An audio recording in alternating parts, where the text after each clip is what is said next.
Single dad janitor got fired after finding a hidden drive. But what he did changed the CEO's fate. "Sir, you're not supposed to be in there." The voice was low, flat, and laced with suspicion. Caleb Reed froze, one gloved hand still holding the metal panel he had just unscrewed from the base of the mainframe cabinet. He turned his head slowly, shoulders stiff, beneath the faded blue of his janitor's uniform. The security guard, a young man named Tom, who had only started 2 weeks ago, stood at the doorway with a flashlight and a raised brow. "I'm just clearing a spill," Caleb said calmly, nodding toward a red maintenance bucket nearby. "The system logs showed this unit overheated earlier. Thought I'd check the vent." "You're a janitor," Tom replied, unimpressed. "Since when do janitors check mainframe airflow?" There was a beat of silence. Caleb stood tall and unshaken. "Since I was asked to keep this place running smooth," he said, eyes steady. "And airflow matters." Tom hesitated. His hand dropped from the radio, clipped to his shoulder. "Just make it quick." Caleb nodded, once not breaking eye contact. As Tom walked away, he returned his gaze to the exposed panel. Hidden deep inside the machine was something that didn't belong. A slim, matte black SSD tucked beneath bundled network cables. It had no label, no barcode. Just a red dot sticker on one side, barely visible unless you knew where to look. And Caleb knew exactly where to look. He carefully removed the drive, slid it into a padded envelope from his supply cart, and covered the cavity with the panel once again. The whole operation had taken less than 90 seconds. To any outsider, Caleb Reed was just a quiet man with a mop.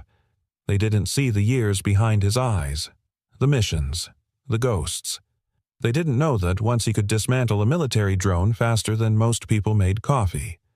Now he made coffee, and cleaned floors, and picked up broken things. It was 1:14 a.m. when he returned to the janitor's lounge, a narrow room with a flickering fluorescent light and a second-hand couch no one ever sat on. He sat anyway, pulled out his personal tablet, plugged the drive in through a secure adapter, and started parsing. Encrypted, of course, but whoever hid this didn't expect someone like him to find it. The folder was titled System Redundancy Testing, a boring name meant to deflect interest. Inside raw code, log files, access schematics. Then he stopped scrolling. There it was, Human Trace Override Protocol, Emergency Bypass, Logic, Internal Alpha. Caleb sat back slowly. No, this wasn't just diagnostic code. This was a live override key. With it, someone could hijack the company's core AI, human trace bypass, ethical restrictions, access user behavior in real time, and rewrite decision parameters without detection. The AI that CEO Claire Dawson had spent years defending as the most transparent and human-centric system in America could be turned into a surveillance weapon. And someone had just planted that weapon in her house. He glanced at the small drawing taped to the corner of his tablet, a child's crayon sketch of a woman with long hair standing beside a tall man and a little girl. "My papa and my mom. She's you." Ellie's words. His 6-year-old daughter who believed the world could still be safe if people just tried harder. She believed in Claire Dawson, drew pictures of her, called her the lady with the lonely eyes. He didn't know why. But now Caleb had a reason to look deeper. Later that morning, the sunlight had barely broken through Seattle's cloud line when he walked Ellie to her school bus. She skipped beside him, oversized backpack bouncing with every step. "Did she get my drawing?" Ellie asked as they neared the corner. "I left it on her desk myself," Caleb said, forcing a smile. "Did she smile, I think?"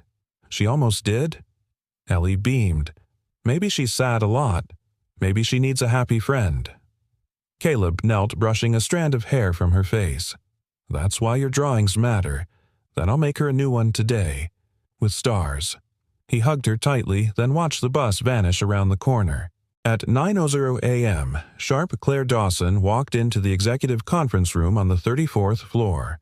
Crisp black blazer, perfect posture, eyes that saw everything and revealed nothing. She took her seat at the head of the table. Around her 10 department heads waited like sharks smelling blood. "Status report," she said without looking up. Grant, her chief of operations, cleared his throat. "All systems on track. Human trace public release scheduled for Friday. Security checks clear. No anomalies reported. Lies. Smooth, professional lies." Claire narrowed her eyes. She didn't trust easily and never completely. After what her father had done to this company, she couldn't afford sentiment. Still, something tugged at her. "Any facility breaches?" she asked. "Unusual activity." "Nothing out of protocol," Grant replied. But that wasn't true, because 2 hours later, when Claire returned to her office, there was a new drawing on her desk. Crayons on cardstock. A little girl holding a star standing beside a tall man, and her. The woman in the picture looked just like her. Same eyes, same expression. Except this woman was smiling. Claire stared at it longer than she meant to. There was no signature, just a scribbled caption in messy handwriting for the lady who forgot she's allowed to smile. And for a long, long moment, the room was quiet. "I don't have time for coloring books, Grant."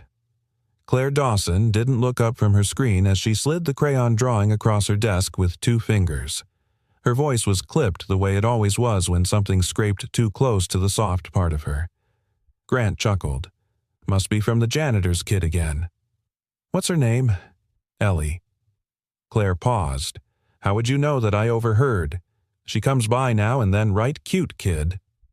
Claire lifted her eyes. The room stilled. Grant's smile faded like a cloud blocking the sun. "Do me a favor," she said slowly. "Don't ever call her cute again. Not in that tone." He raised both hands. "Easy, just making conversation." Claire nodded once. "Exactly. Keep it that way." Grant turned, but before he reached the door, she added, "And close it behind you." As soon as the door clicked shut, Claire leaned back in her chair, her hand drifting once more to the drawing. 3 figures, 1 child, 1 man, 1 woman. Her. Only. Smiling. It unsettled her more than she cared to admit. There was something disarming in its simplicity. Innocent. Unfiltered. Unbothered by how the world expected her to be.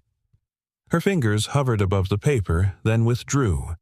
She stood across the room and opened a drawer where she kept nothing except a framed photo of her late mother. Without hesitation, she slipped the crayon drawing in behind it like a secret only the 2 of them should share. Elsewhere in the building, Caleb stood quietly at the vending machine, waiting as it spat out a lukewarm bottle of water. He took a slow sip, his eyes never leaving the corridor that led to the executive offices. He was running on 3 hours of sleep, a half-eaten sandwich, and the weight of a secret he had no right to carry. The SSD was now hidden beneath the false bottom of his toolbox.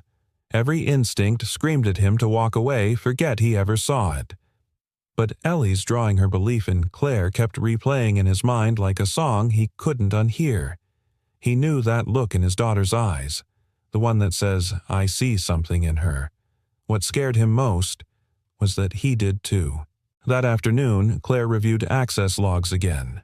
Something wasn't right. A small discrepancy just a minute off showed unauthorized access to the mainframe bay during Caleb's shift.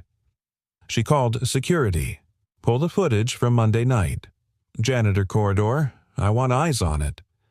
Tom, the rookie guard, appeared 10 minutes later looking nervous. "There's a problem," he said, fidgeting. "The camera's been inactive for weeks. Maintenance flagged it, but nobody followed up." Claire's eyes narrowed.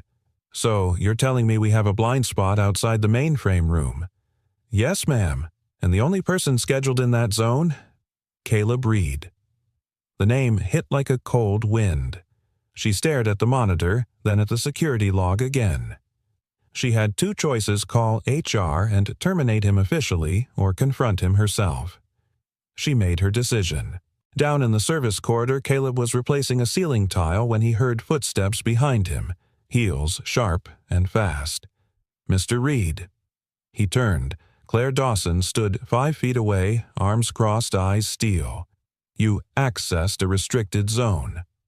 "Why, I was assigned to clean that floor," he said evenly. "There was a system error logged in maintenance. I went to check. Maintenance doesn't check cooling systems." "I do." Claire took a step closer. "Let me be clear.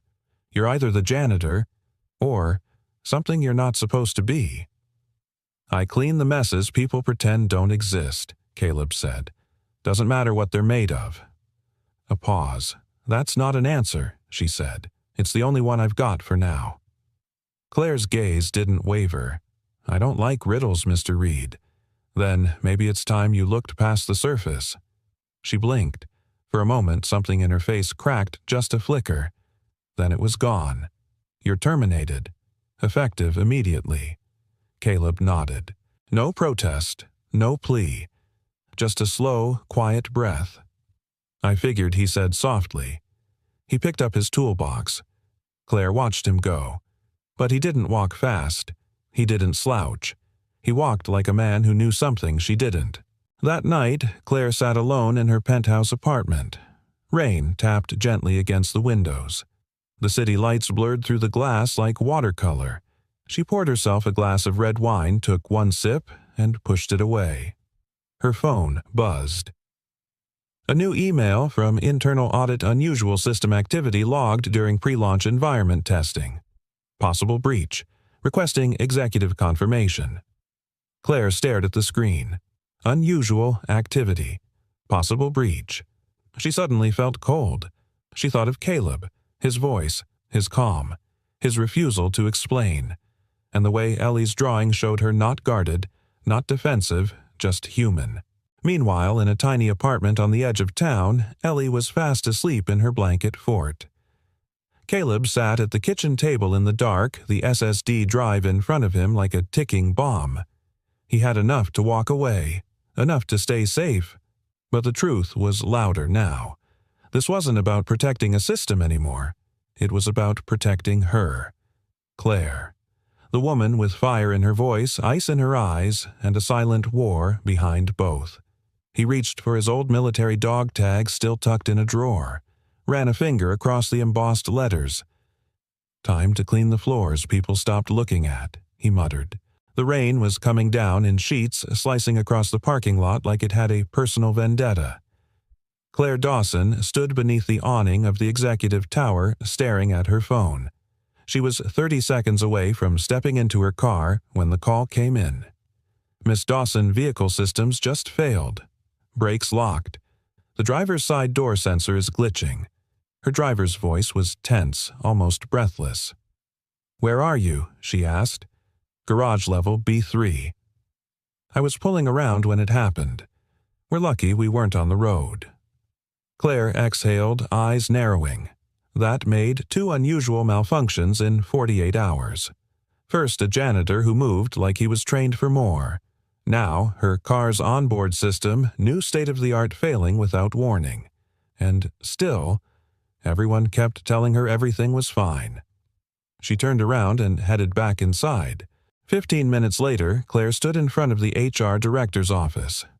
"Terminate him," she said flatly. "Which employee, Ms. Dawson? Caleb Reed. Janitorial staff.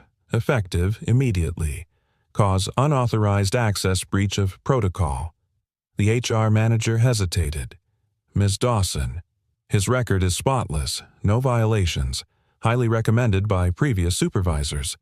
Are you sure I don't fire people because of records?" Claire cut in. "I fire them when their silence speaks too loud."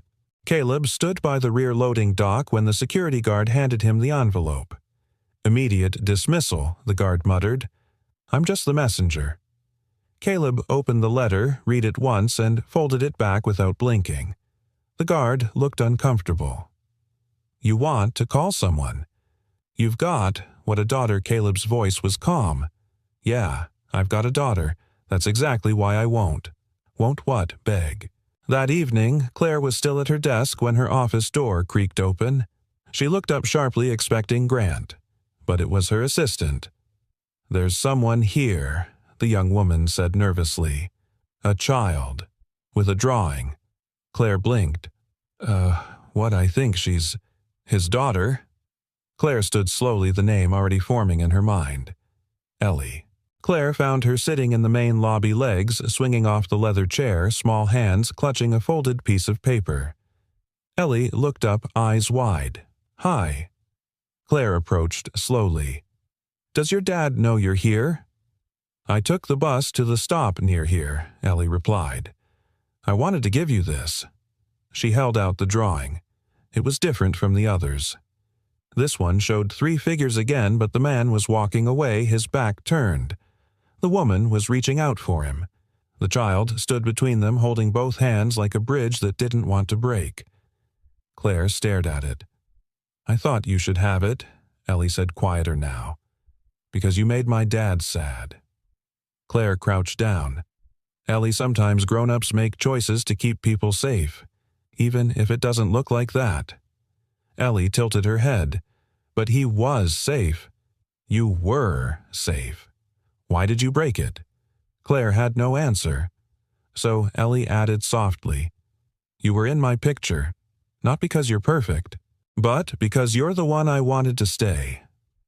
The words struck something so raw in Claire's chest she had to stand. She walked Ellie to the front desk, arranged a ride home, and stood watching as the little girl disappeared through the glass doors. That night, Claire sat alone in her apartment, still holding the drawing. It was wrinkled at the corners now, like it had been gripped too tightly by small, anxious fingers. "You were the one I wanted to stay." She poured a glass of water, walked to the window, and whispered into the city air. "What are you not telling me?" Caleb Reed. Meanwhile, Caleb stood in his daughter's room, tucking Ellie beneath her blanket fort. "You didn't have to do that," he said gently. "She didn't smile today," Ellie said. "So I drew her a sad one." Caleb knelt beside her. "There are things you can't fix with pictures, but there are things you can," she replied. He smiled, weary and soft. "You're too young to know how right you are." She looked up at him. "Is she a bad lady?" Caleb hesitated. "No." "Then why did she make you leave?" Caleb didn't answer. He kissed her forehead, stood, and walked back to the kitchen. His toolbox still sat on the counter unopened. He stared at it for a long time, then unlocked the false bottom and removed the SSD. He knew what he had to do. The next morning, Claire arrived at her building, entered the private elevator, and turned to face the polished metal wall. Taped to the center, neat, deliberate, was a note. Her name, handwritten. "Inside, you fired me because I didn't explain. But the truth doesn't need an elevator pitch. Look under conference room 5B. Left vent. 8:43 p.m. footage is missing. Not everything that's clean leaves a shine. C." Her hands trembled as she reread it. She pressed the emergency stop. An hour later, Claire and Grant reviewed footage from the room in question. As predicted, 8:43 p.m. showed static. Audio gone, but motion sensors triggered activity in the room. Someone had been there. Someone with access. Someone covering tracks. Claire didn't say a word. Grant leaned back. "Looks like your janitor's grasping at shadows. Still trying to clear his name." Claire turned to him. "No, he's not clearing his name." Grant blinked. She stared at the screen. "He's trying to save mine." The scream of twisting metal shattered the morning. A black SUV, Claire Dawson's, lay crumpled against the guardrail at the base of the off-ramp, its hood crushed inward, windshield spider-webbed airbags deployed. The crash site looked like a freak accident, a steering failure, maybe brake loss. Except for one detail. Claire was not supposed to be driving that car, and the system failure from the night before, it hadn't been fixed. 15 minutes earlier, Claire gripped the wheel, the weight of Caleb's note burning in her mind. She'd planned to send the car for diagnostics, but her driver had called in sick and she was late for a legal briefing. Just a short drive, she thought. What could go wrong? Everything. 3 blocks from the turnpike, the dash lit up steering override error, then system locked. The car jolted. She slammed the brakes. Nothing. A single impossible thought flickered in her head. This isn't a malfunction. It's a message. The wheel spun itself left hard. Claire yanked against it with all her strength, but the car had already cut across lanes straight toward the guardrail. In those last seconds, time fractured. She thought of her father's betrayals, of Ellie's crayon drawings, of Caleb's silence that wasn't silence at all. And she whispered, "I'm not ready to leave it like this." Then, impact. Darkness. Caleb was halfway to a job interview when the call came. Unlisted number. Static. Then a single, panicked voice. She was in the car. Claire Dawson. No pulse yet. She's trapped firefighters en route. He didn't ask who. He just ran. By the time he reached the scene, emergency vehicles were already there, lights spinning, rain falling, the air thick with sirens and smoke. Caleb pushed past the barricades. A paramedic shouted, "Sir, you can't be." But Caleb's eyes had already locked onto the twisted wreck. "I know her," he said, voice calm but edged in steel. "I can get her out." He didn't wait for permission. Inside the crushed cabin, smoke choked the air. Claire's head lolled to the side, a thin line of blood tracing her temple. Her hand still gripped the wheel. Caleb climbed through the broken passenger window, his uniform-soaked fingers working fast. "Claire," he called, "you have to wake up now." No response. He pressed 2 fingers against her neck. Faint pulse. "Good. That means I'm not too late." The door was jammed. He braced his foot, yanked once, twice, metal screamed, but it gave. He lifted her gently, shielding her head, and carried her out just seconds before the hood caught fire. Hours later, Claire woke to the hum of machines and the antiseptic smell of a hospital room. For a moment, she didn't remember. Then she saw him sitting in the corner, arms crossed, eyes red from exhaustion. "Caleb." Her voice was raw. He stood slow. "You tried to fire me. Twice." She blinked. "And I still pulled you out of that wreck," he said. "So I'm going to say something you're not used to hearing." Claire's lips parted, but no words came. "You're not in control right now," Caleb said quietly. "And that's okay." Silence. Then, "Why," she asked, voice cracking, "why didn't you just walk away?" He stared at her, something flickering behind his eyes. "Because my daughter believes in you," he said. "And the truth is, so do I." Claire swallowed hard. Caleb turned to go, but before he reached the door, she spoke again, barely above a whisper. "I wasn't supposed to be in that car today." He paused. "I know," he said. She looked at him, stunned. "You think someone I don't think," he said. "I know. That was a warning. And next time, they won't miss." Claire tried to sit up. Caleb walked back to the bed, leaned in close. "Someone inside your walls," he said. "Someone who knows the cameras that don't work, the systems no one double-checks. You built an empire to be clean, but someone's been dirtying it from the inside." Claire's hands trembled slightly. "And what do you plan to do?" Caleb straightened. "I plan to do what I've always done. Clean it." That evening, back at his apartment, Caleb opened his laptop and inserted the SSD again. Ellie peeked around the corner. "Is she okay?" "She will be," Caleb said. "Did she say thank you?" Caleb smiled faintly. She didn't have to. Ellie wandered closer, climbing into his lap. "Did you know you're like a janitor for people's hearts, too?" Caleb laughed quietly. "No bug." "I didn't." She rested her head against his chest. "Promise me she'll be okay." He looked down at the glowing code on the screen. "I promise. If I have to carry her through the fire again, I will." Meanwhile, at Clearline headquarters, Grant stood alone in Claire's office, staring at her empty chair. Then he opened his phone. A message blinked on screen. Phase 1 failed. We move to contingency. Eliminate loose ends.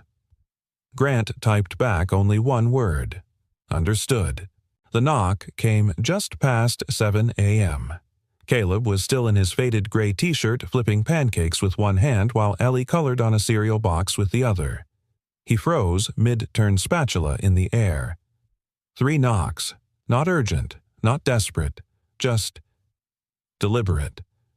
He moved quietly to the door, peeked through the peephole, and nearly dropped the pan. Standing in the hallway, dressed in a long beige coat, wind-blown hair tucked behind her ears, was Claire Dawson.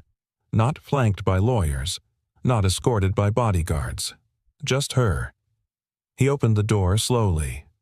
"Morning," she said. "You know," Caleb said, folding his arms, "most people call before showing up at a janitor's apartment."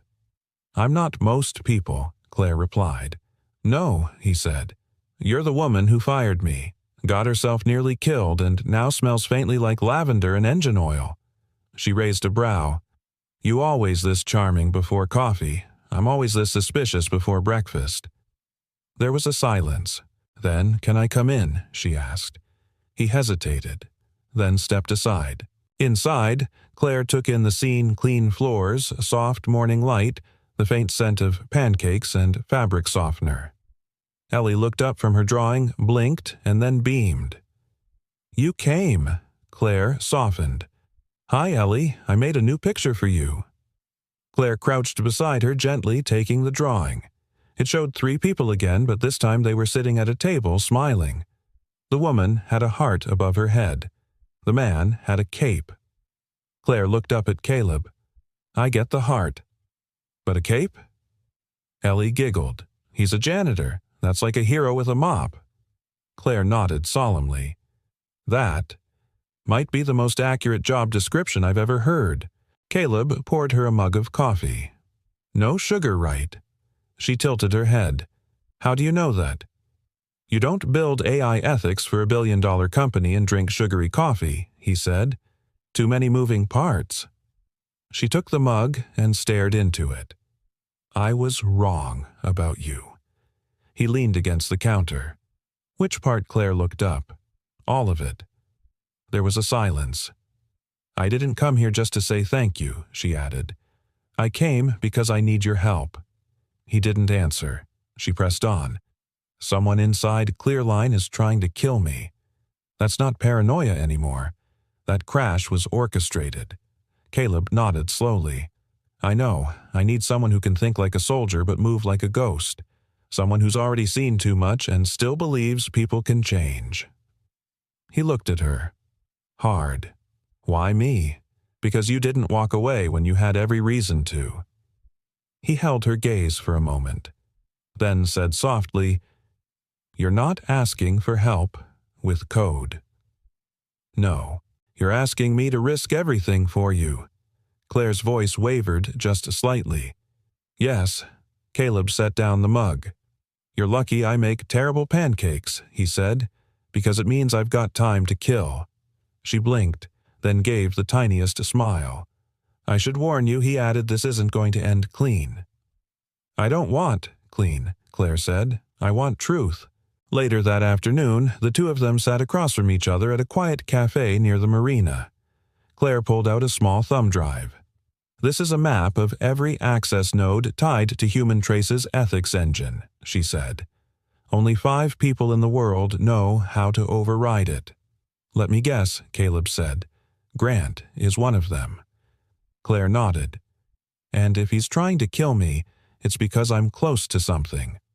Or, Caleb added, "You're standing in the way of something." He slid the drive into his tablet. Lines of code lit up the screen. "What am I looking for?" he asked. Claire tapped a line. "There. That protocol shouldn't exist. It's a deep trace injector. Whoever runs this can insert behavioral bias into AI responses in real time. In other words, Caleb said they can change how the AI thinks, make it look ethical while making unethical calls. And if it goes live next week—" Claire trailed off. "It won't," Caleb said firmly. She looked at him as if seeing something in his eyes for the first time. "You believe that I believe people like Grant win. Only when good people do nothing." She let the words hang in the air, then whispered, "You know, I used to think strength was being the smartest person in the room." Caleb chuckled. "And now I think it's letting someone in even when every instinct says not to." He looked at her. Something softened between them. Claire. She turned to face him fully. If you're in this, he said, we go all the way. No half measures, no hiding. I'm in, she said, steady and sure. Then added quietly, and thank you for opening the door this morning. In more ways than one. That night, back in her apartment, Claire looked at herself in the mirror. For the first time in years, she saw something unfamiliar. Not the CEO, not the survivor. Just a woman, human. Messy, terrified, and finally, hopeful.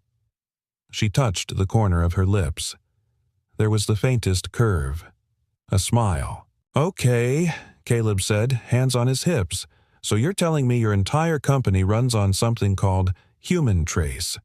And 5 people can basically rewrite the ethics of a global AI in under an hour. Claire leaned against the window of his apartment, arms crossed. That's the terrifying part. It was never supposed to be that way. But somewhere along the line, control stopped being about safety and started being about profit. Caleb exhaled. And Grant learned early that if he couldn't outshine me, he could outmaneuver me. Her voice was calm, but beneath it was a tremor of something more fragile. He built his empire by hiding in mine. He watched her for a long beat, then nodded. Then we stopped hiding too. That weekend, they moved in silence. Claire worked from his modest dining table digitizing logs and restructuring firewall maps. Caleb cleared space in the living room, transforming it into a mission board, printouts cables, sticky notes, mapping connections between executives, vendors, surveillance logs. By Sunday night, Ellie had labeled it the Truth Wall with glittery stickers. Claire smiled at the name. That's dangerously accurate. She's 7, Caleb said, but I swear she's running on a wisdom engine no adult can match. On Monday morning, Claire entered the Clearline offices not as the pristine CEO in heels, but in worn jeans, no makeup, and a hoodie that belonged to her college days. Security barely looked twice. She moved through the building like a ghost, accessing overlooked network rooms and forgotten server cabinets. At one point, she paused in the janitor's closet, the same one where Caleb used to store his supplies. She ran her hand along the shelves. It smelled like soap, like metal, like memory. Suddenly, she noticed something taped behind a pipe. Thin, folded paper. She pulled it free. It was a note in Caleb's handwriting. Everyone has their own kind of armor. Yours just happens to look like silence. She stood there for a long time. Then she tucked it into her pocket and kept moving. That night, back at Caleb's, Claire sat cross-legged on the floor, hair tied up, face soft with exhaustion.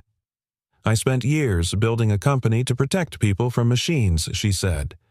And I missed the people already inside. Caleb looked up from his screen. You mean your team? I mean myself, she replied. There was a pause.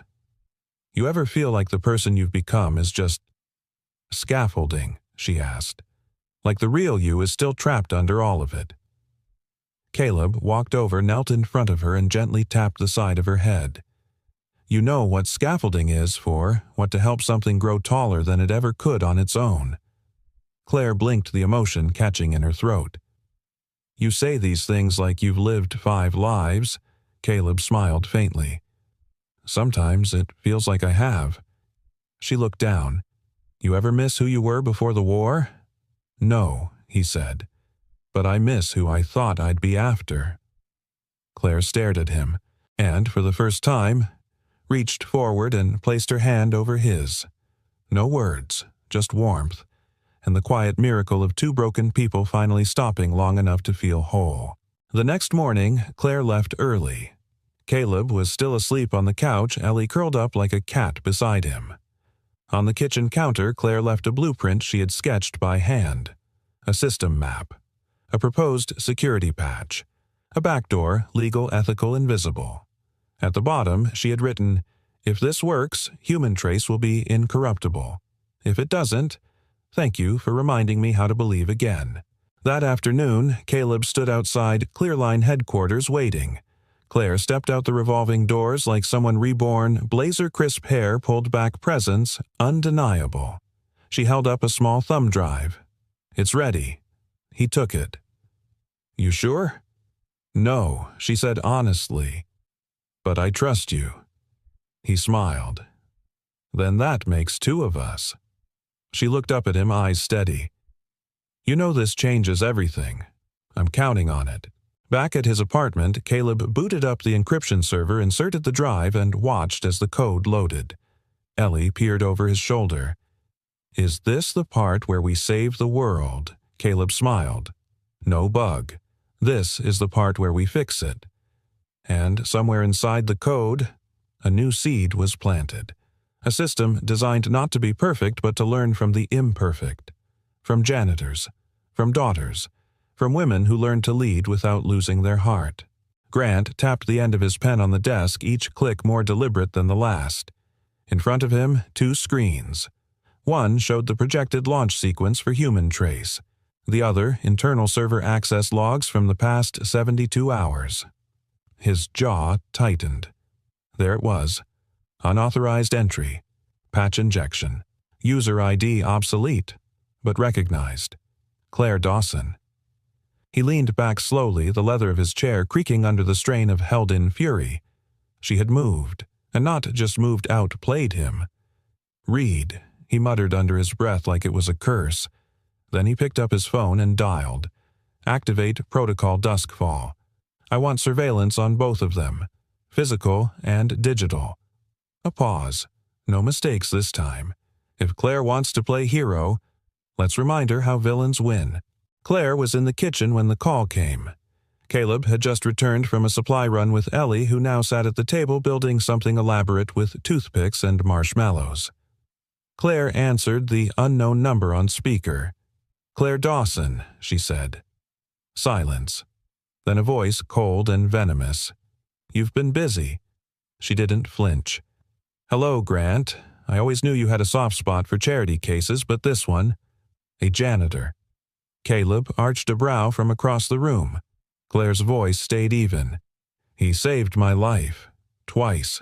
That's more than you've done in 10 years. Grant laughed. "You don't think I'll let you push this patch live, do you? You're standing in the path of a billion-dollar pipeline. I'll cut through you before I let you close the valve." Claire didn't respond immediately. Then, with calm precision, "You won't stop this."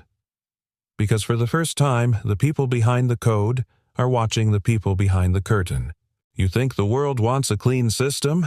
Grant hissed. "They want results, and they want someone else to take the fall if it breaks." Claire leaned closer to the mic. "I used to think like that. Then I met someone who taught me something important. Not everything that's clean leaves a shine." Click. Call ended. "You didn't have to say that," Caleb said, walking over. Claire turned to face him. "I did. Now he knows we're ahead. I want him to know, because that's when men like him make mistakes." There was a silence. Then Ellie piped up from the table marshmallow tower, swaying slightly. "Are you guys fighting bad guys again?" Caleb grinned. "Something like that." Ellie held up her sculpture. "This is you and Claire, and the marshmallow on top." "Who's that?" "That's me," she said proudly. "I'm the lookout." Claire knelt beside her, touched her hair gently. "You're more than that, kiddo. You're the reason we're doing all this." Ellie tilted her head. "Why?" Caleb answered, his voice low, steady. "Because someday you'll walk into a world we helped fix." Later that night, Caleb couldn't sleep. He stood on the balcony, the city lights flickering like distant stars. Claire joined him, pulling his old hoodie tighter around her frame. "I used to come out here to forget the noise," he said. "Now I come out here hoping it'll tell me something." Claire leaned beside him. "You still have nightmares?" He nodded. "Not about the war. Not anymore. Now they're about being invisible, doing the right thing. And no one remembering you did." She was quiet for a moment. Then she whispered, "I remember." He looked at her, something raw in his gaze. "You don't have to carry this with me, Claire." She stepped closer. "I'm not carrying it with you. I'm carrying it for you, just like you've done for me. And just like that, two wounded lives leaned into each other not out of weakness but out of recognition, out of choice. The next morning, everything moved fast. Claire and Caleb entered the Clearline data hub at 6:17 a.m., timed perfectly with the rotating security shift. By 6:29, Claire had re-verified her biometric override with the internal patch team. By 6:42, Caleb rerouted the external data feeds to temporarily mimic routine maintenance. At 6:51, the system paused. Claire inserted the drive, and at 6:53 a.m., a new version of Human Trace was born, one that couldn't be manipulated, one with immutable transparency, one written in the language of conscience. The screen blinked once then, green-lit integrity lock enabled. Ethics engine sealed. Claire exhaled slowly, a quiet triumph in her chest. "We did it," she whispered. Caleb nodded, eyes never leaving the screen. "No. You did it." She turned to him. "You keep saying that," she said softly. "But the truth is, you've been the code beneath everything good I've done since the day we met." He looked at her for a long moment, and then he said the words she didn't know she'd needed so badly. "You're not just the woman who saved a company. You're the one who made it worth saving." But 10 blocks away, Grant stood in a boardroom watching the security feed of Claire walking out of the server room triumphant. He crushed the coffee mug in his hand. "Prepare the legal strike," he said coldly.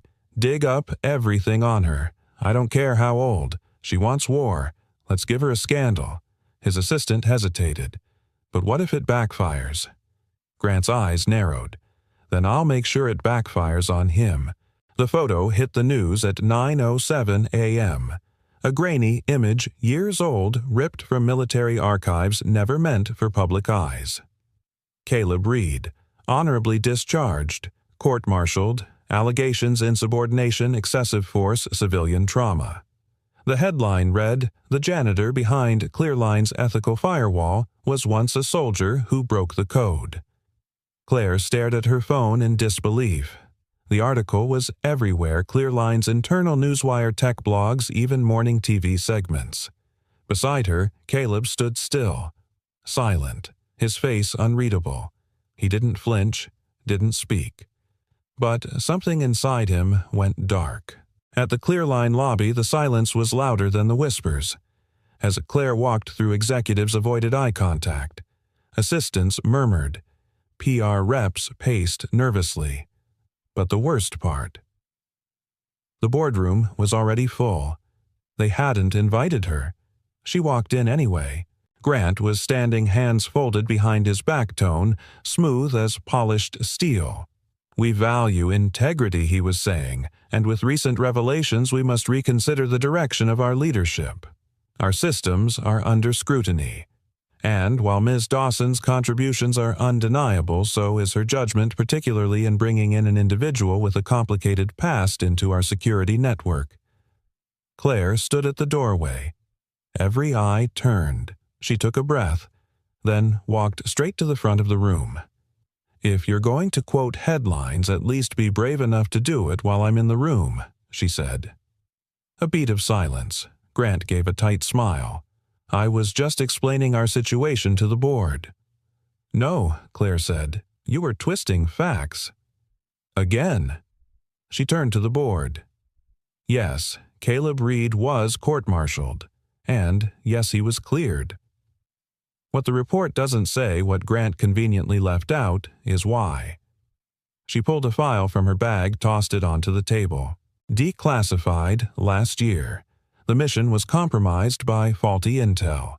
Caleb disobeyed orders to evacuate a civilian school before an airstrike. He didn't break the code. He rewrote it with his own life. The board members flipped through the report, eyes, narrowing expressions, shifting. Grant stepped forward, voice rising. "That's not the point. Perception is everything." The media. Claire's voice cut clean through. "Perception didn't pull me out of a burning car." Dead silence. Claire continued, steady, her voice tight but unshaken. "I brought Caleb into Clearline not because I pitied him, but because he's the only person I trust with the future we're building. When my car was sabotaged, he saved me. When our system was corrupted, he fixed it. When no one else told me the truth, he did." She looked around the room. "You want to fire someone today? Fire me." A pause. Then she added softly but clearly, "But I'm warning you. Do that, and you lose the soul of this company." Outside, Caleb waited. Alone. He'd seen it all on the lobby monitors, heard most of it from the hallway. He was ready to leave. Had even started walking. But then, a hand reached out, grabbed his. Claire. In front of everyone. She didn't speak. She just stood beside him, holding his hand like it was the most natural thing in the world. A flashbulb popped from a reporter's phone. The image would be everywhere within the hour. But Claire didn't let go. Neither did he. Later that night, they sat on the rooftop of her building. The city sprawled around them, glittering distant. Caleb stared out at the lights. "I didn't want you to have to defend me." Claire looked at him. "I didn't do it for you." He raised a brow. "I did it because I'm tired of men like Grant deciding what counts as clean, what counts as good. You didn't fit their narrative, so they tried to erase yours." She reached for his hand again, fingers curling around his. "From now on, you don't hide who you are. Not with me, not with them." He was quiet for a long moment, then asked, "And who am I, Claire?"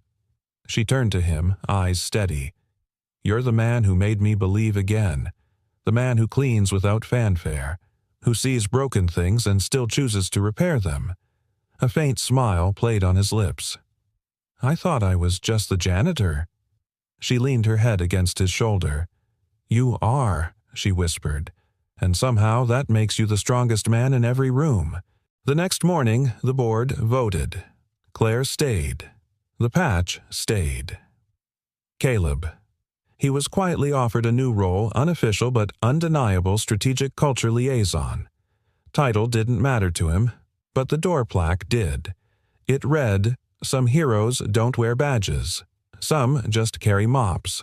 And far away, in a quiet apartment somewhere in the city, Grant watched the news feed on mute. He picked up a tumbler of bourbon, stared at the photo now circulating online, Claire Dawson and Caleb Reed hand in hand. He downed the drink in one swallow, and dialed a number. "They're not backing down," he said. "So we move to phase 3. A pause. His voice dropped an octave. "Now, we take away what he can't replace." The moment Caleb stepped into the apartment, something felt wrong. The lights were on, but too still. The faint hum of the old refrigerator was the only sound. Ellie's shoes were by the door, exactly where she always kicked them off. But her backpack. Gone. "Ellie," he called out, setting down the grocery bag slowly. No answer. Then he noticed the note on the table. Typed, anonymous. "Come alone. No police, no mistakes. The daughter of a janitor is just as disposable as his past." His hands clenched the paper until it trembled. He didn't shout, didn't panic. He simply grabbed his coat, turned off the lights, and left like a man who had no intention of losing anything ever again. Claire was in the middle of a press prep when her phone rang. No ID. She answered immediately. "Caleb." His voice was low. "Controlled. Too controlled. They have Ellie." "What, where I need you to stay at Clearline. Don't follow me, don't be ridiculous, I'm serious. You're not going in alone. I don't have a choice." Claire was already reaching for her keys. "Then neither do I." "Claire." His voice softened. "If something happens, don't. Listen to me. No. You don't get to protect me from this. You don't get to carry this one alone." There was silence. Then he whispered, "I always thought my past would catch up with me. I just didn't think it'd knock on her door." Claire's voice cracked but stayed strong. "Then let's be the ones who open it." They met outside a shuttered train depot on the outskirts of the city. Rusted rails, broken windows. One flickering light above the entrance buzzing like a dying insect. Caleb was already there, hands empty, shoulders tense. Claire pulled up, slid out of her car without a word. He turned. "You shouldn't be here." She stood her ground. And yet, here I am. Grant's not bluffing this time. He's aiming for where it hurts. Then he made his first real mistake, she said coldly, because he just threatened the only thing you'd burn the world to protect. Caleb looked at her, then really looked. Not just at her face, but at what stood behind it. Steel. Heart. Fire.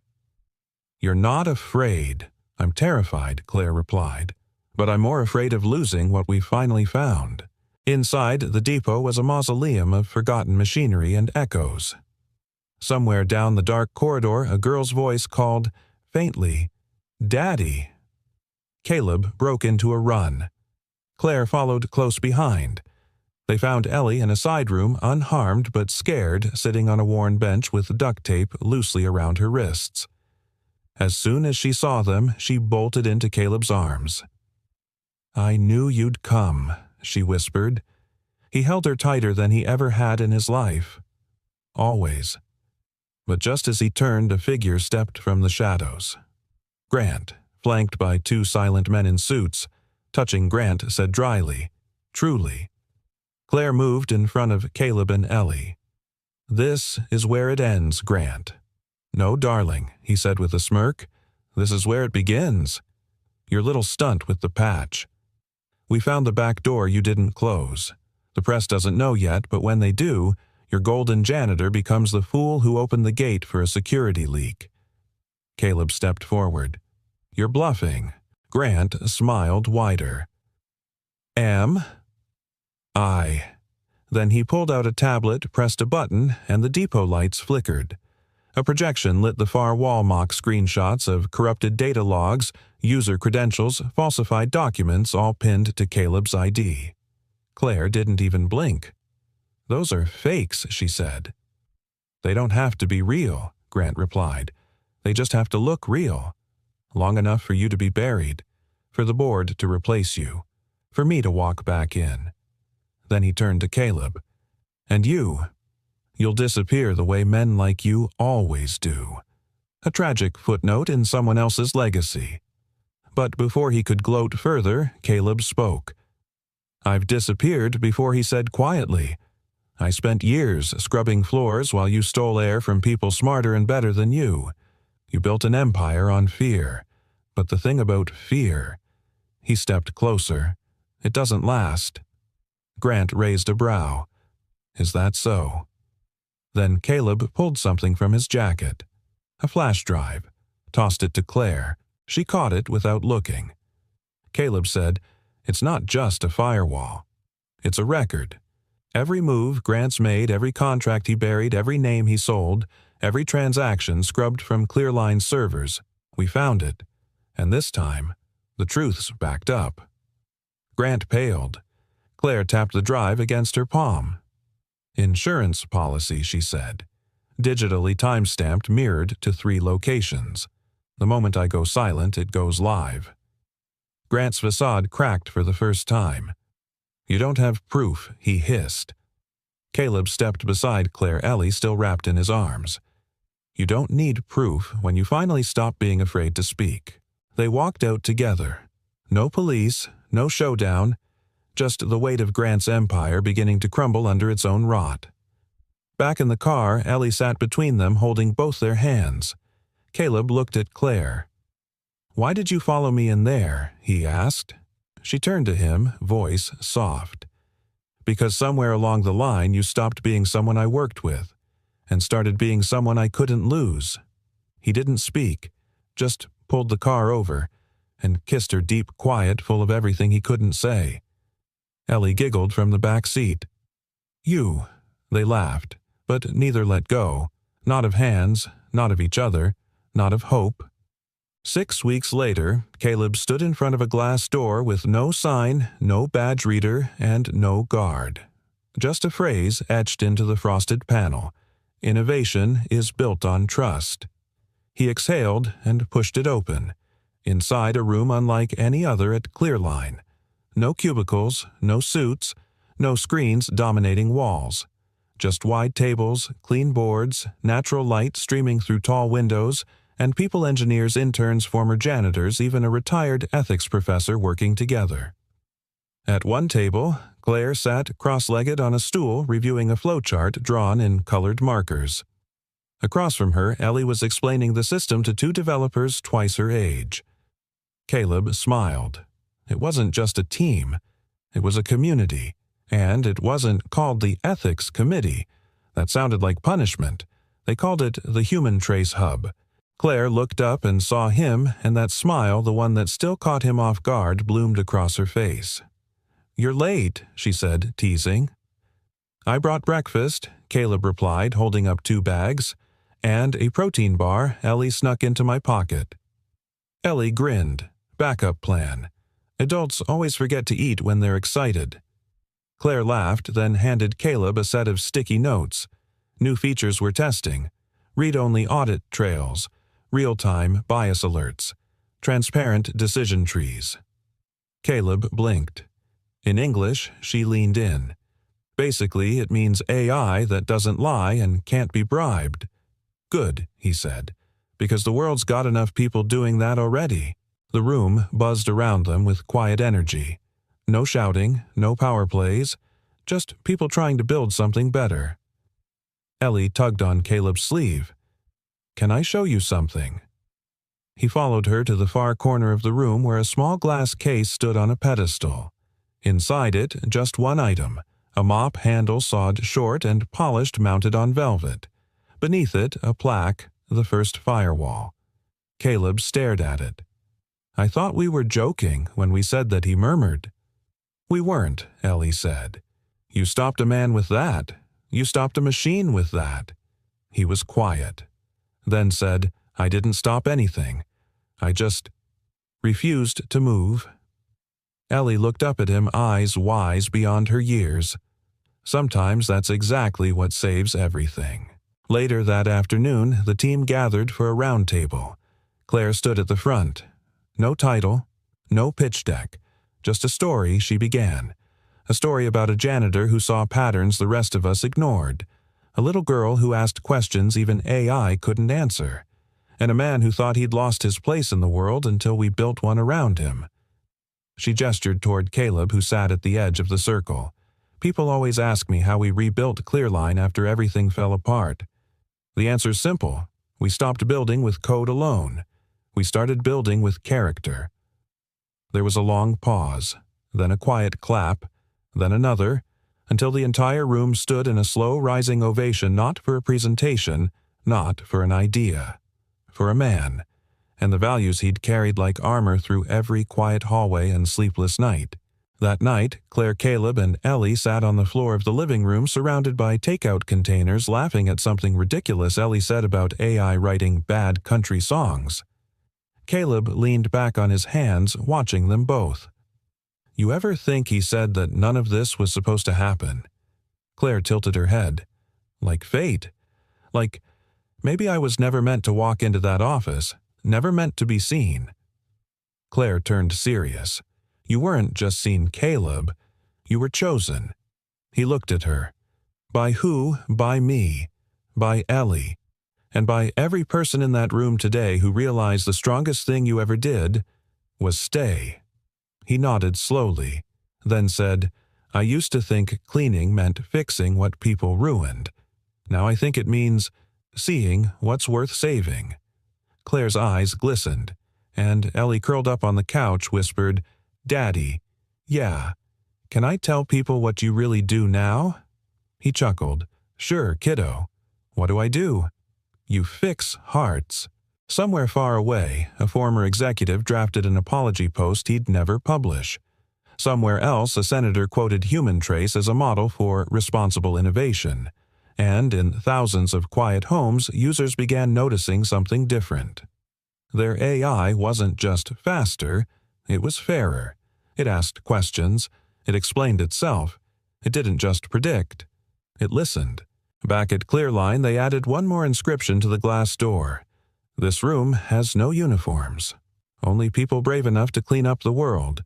A year later, they stood together beneath the soft glow of studio lights. The Time magazine cover behind them was already iconic. They didn't disrupt tech. They redeemed it. Claire in a crisp navy dress, Caleb in a tailored blazer mop pin proudly on his lapel, Ellie beaming her hair braided like she always asked Claire to do on special days. The Human Trace platform had launched in 17 countries. Not just a new AI, a new standard. Clearline had gone from scandal to symbol, from firestorm to foundation. But none of that was what stayed with people. It was the image of 3 people, an engineer, a janitor, a little girl changing the course of an entire industry by choosing integrity over fear. Back home, the cameras off the applause behind them, they returned to what mattered most. Dinner. Caleb stirred sauce at the stove while Ellie drew rockets on a napkin. Claire set the table with mismatched plates because matching had never mattered to them anyway. As Caleb brought the pot over, Ellie looked up and said, "This smells like Tuesday." Claire raised an eyebrow. "Tuesday. Yeah, like the night you stayed for dinner the first time." "Remember?" Claire smiled. "I do." Caleb chuckled. "That was the night I almost burned the lasagna."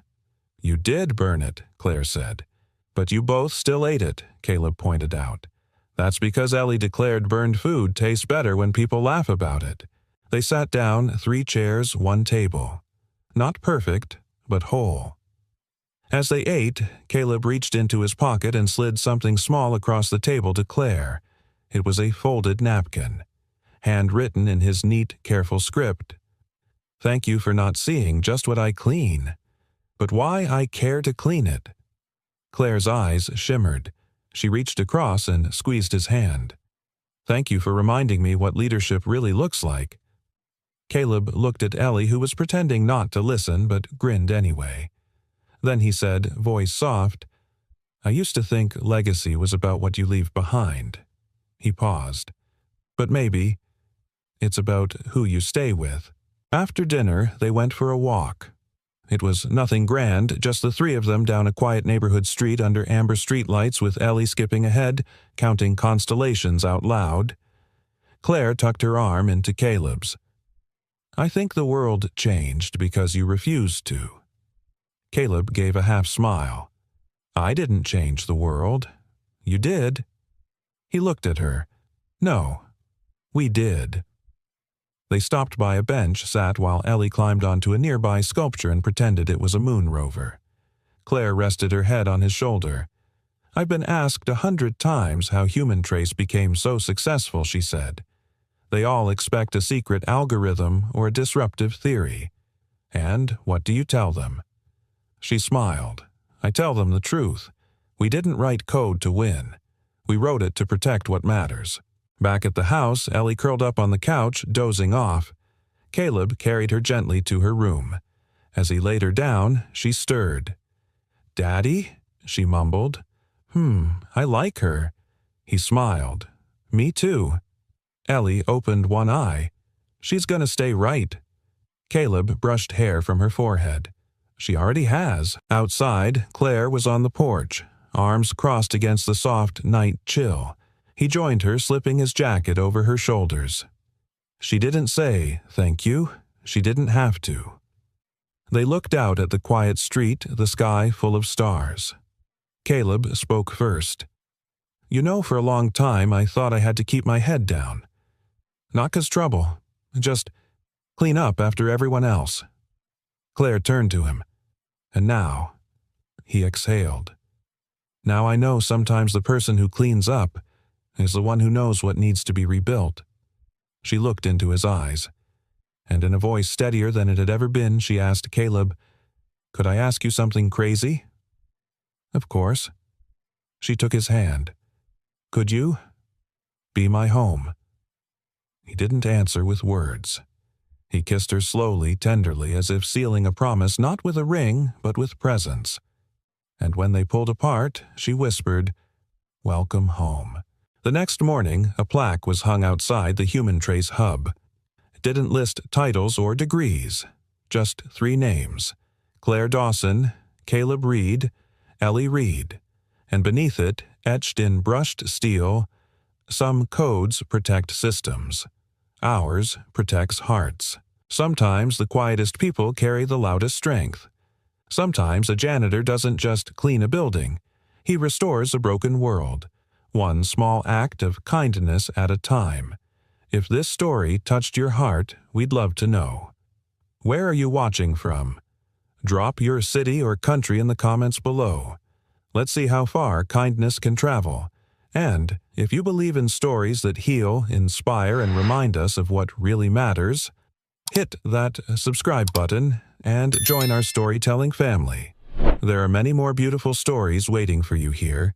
From the bottom of our hearts, thank you for watching. Until next time, stay kind, stay hopeful, and remember, sometimes the strongest code is the one written with love.